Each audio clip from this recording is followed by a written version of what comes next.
I'm going to read two poems. This first poem is called The Nigger Motorist Green Book. I wrote this before Green Book, but I think it's an accurate response to Green Book. And it's just based on three things that happened in my family. Balmore.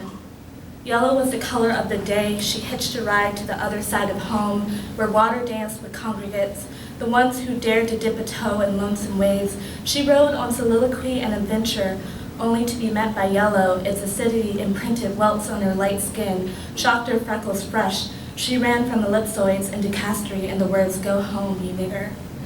Germany. A train turned Turing test. The army gave no car rides, no Rorschachs for them. Dark eyes amongst peering ones, darting from his crowned face to the floor. War was over. The click-clack of heels reached Dart's feet. Her eyes swallow him in, uncouth and magnetic. He stares back, the small of his neck hot, eyes widen, and her mouth opens to say, "You know, I've never seen a nigger before." His face burnishes in English and humanity he recognizes. He did not know. She passed. They talk for what feels like eternity, in a land not his and never his, and perhaps an understanding of unbelonging and unwanted. Maybe this is diversity, respectable recognition given blithely, dissociative. He learns so much and much more. As she exhumes his skin into her eyes, he replies in his best voice, "Dankeschön." San Francisco. A ferry lends its patrons to air, salty wind, bursts of cold, rocking water, a place outside land. It was a work trip excursion. With time and a coworker willing, he sits beside her, anchors conversation, thinks nothing of this implication, a white man with this woman. Nigger was slapped into her, on her face, down her pregnant body, slurring in her fetus, swelling her feet, she meets the pale face. Her blue eyes sparkle against the woman's red mark across the cheek. An example.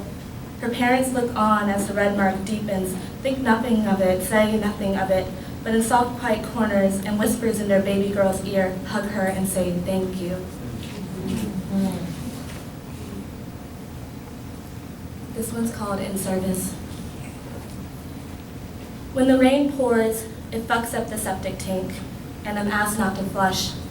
Showers create a river that rises from sill to steeple.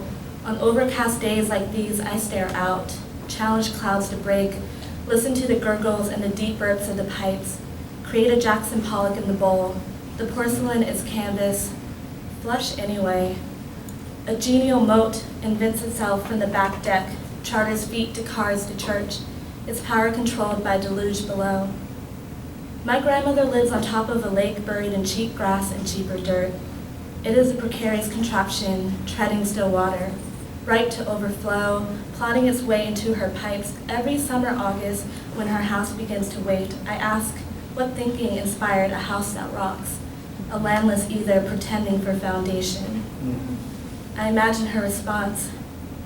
Can a woman dream for a house that floats, that hangs no shame in swimming, that fights for a base regardless? When you pass through waters, I will be with you. Thank you.